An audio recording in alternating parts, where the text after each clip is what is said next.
तो चलिए आज एक गांव की कहानी सुनते हैं। पूनूरपुर नाम का एक गांव, और इस गांव में थी एक पुरानी हवेली जिसकी दीवारों में एक ऐसा राज दफन था जो डर, लालच और आखिर में इंसानियत की एक बहुत बड़ी परीक्षा से जुड़ा हुआ है। आइए इस हवेली के दरवाजे खोलते हैं और देखते हैं कि अंदर आखिर है क्या। कहानी की शुरुआत होती है इन शब्दों से। ये मेरा खजाना है, मेरी बेटी। ये लाइनें इस पूरी दास्तां का दिल हैं। ये शब्द एक माँ के हैं, पर इनका असली मतलब क्या है, ये कहानी के आखिर तक एक बहुत बड़ी पहेली बना रहता है। तो कहानी का सेटअप है पूरनपुर गांव, एक बहुत ही खूबसूरत और शांत सी जगह। लेकिन कहते हैं ना, हर रोशनी के नीचे थोड़ा अंधेरा तो होता ही है। और पूरनपुर का वो अंधेरा थी गांव के एकदम किनारे पर खड़ी वो पुरानी वीरान हवेली।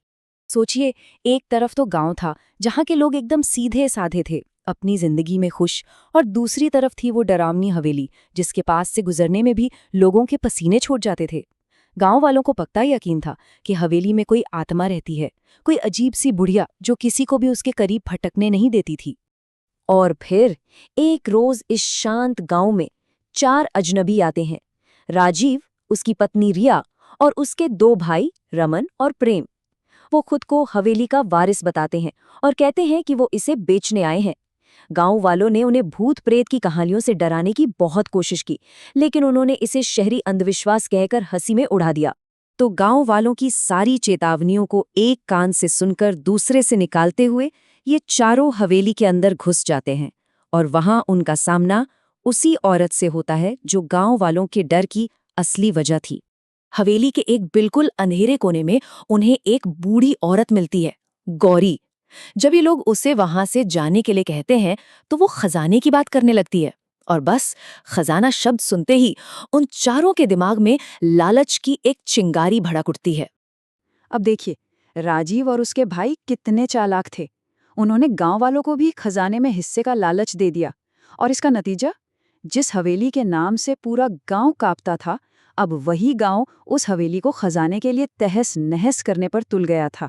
पूरा का पूरा गांव हवेली का कोना कोना छानने में लग जाता है। दीवारों को तोड़ा जा रहा है, फर्श को खोदा जा रहा है, और घंटों की इस मेहनत के बाद जब सब लगभग हार मान चुके थे, तभी हवेली के पिछले हिस्से में कुछ ऐसा दिखता है जो कहानी का रुख हमेशा के लिए बदल कर रख देता है। शुरुआत हुई छत के मलबे से। जैसे ही मलबा हटाया गया, नीचे एक गुप्त तहखाने का रास्ता दिखा, और उस अंधेरे सीलन भरे तहखाने के ठीक बीच में उन्हें मिला एक भारी भरकम पुराना लोहे का संदूक। आखिरकार खजाना मिल ही गया था। उस वक्त हर किसी के दिमाग में सिर्फ एक ही सवाल घूम रहा था, राजीव, रिया, गांव वाले और शायद हम सब के भी, कि उस भारी भरकम संदूक के अंदर आखिर ऐसा क्या था जिसे गौरी अपना खजाना कह रही थी। संदूक को खोला जाता है और अंदर से जो निकलता है वो किसी की भी रूह कंपाने के लिए काफी था। सोने या चांदी के सिक्के नहीं, बल्कि एक नन्हे से बच्चे का कंकाल। खजाने की ये खोज एक भयानक त्रासदी में बदल चुकी थी। जैसे ही वो संदूक खुलता है, मानो गौरी के टूटे हुए दिमाग में यादों का एक सैलाब सा आ जाता है। वो उस संदूक से लिपट कर रोने लगती है, और फिर वो सच उगल देती है जो सालों से उस हवेली की दीवारों में कैद था। गौरी ने वो पूरी खौफनाक कहानी सुनाई। उसने बताया कि कैसे बेटे की चाहत में उसके अपने पति और ससुर ने एक तांत्रिक के कहने पर उसी तहखाने में उनकी अपनी ही नन्ही सी बेटी की बलि दे दी थी।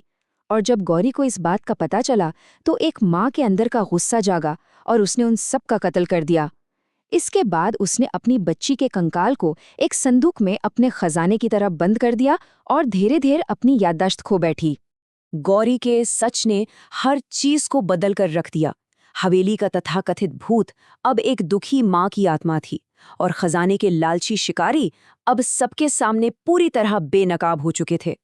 गांव वालों ने पुलिस को इत्तला दी, और जब पुलिस पहुंची तो राजीव और उसके भाइयों से हवेली के कागजात मांगे गए। उनके पास कोई सबूत नहीं था। जरा सी पूछताछ में ही उन्होंने अपना जुर्म कबूल कर लिया कि वे फर्जी वारिस बनकर हवेली को हड़पने आए थे। इसके बाद जो हुआ वो सच में इंसानियत की एक मिसाल है। उन चारों धोखेबाजों को तो गिरफ्तार कर लिया गया, लेकिन गांव वालों ने मिलकर उस मासूम बच्ची का पूरे विधि विधान से अंतिम संस्कार किया। गौरी को इलाज के लिए एक अच्छी जगह भेजा गया, और उस मनहूस हवेली के लिए एक बहुत बड़ा फैसला लिया गया। गांव वालों ने मिलकर उस हवेली को एक बालिका विद्यालय में बदल दिया। मतलब जिस जगह पर एक बेटी को बेटे की चाह में मार दिया गया था, आज वहां सैकड़ों बेटियां तालीम हासिल करती हैं। और उस स्कूल का नाम रखा गया गौरी कन्या विद्यालय, एक माँ की याद में। ये कहानी हमें ये सोचने पर मजबूर करती है कि असल में सबसे बड़ा खजाना क्या होता है और कैसे किसी भयानक त्रासदी को भी सम्मान और उम्मीद में बदला जा सकता है।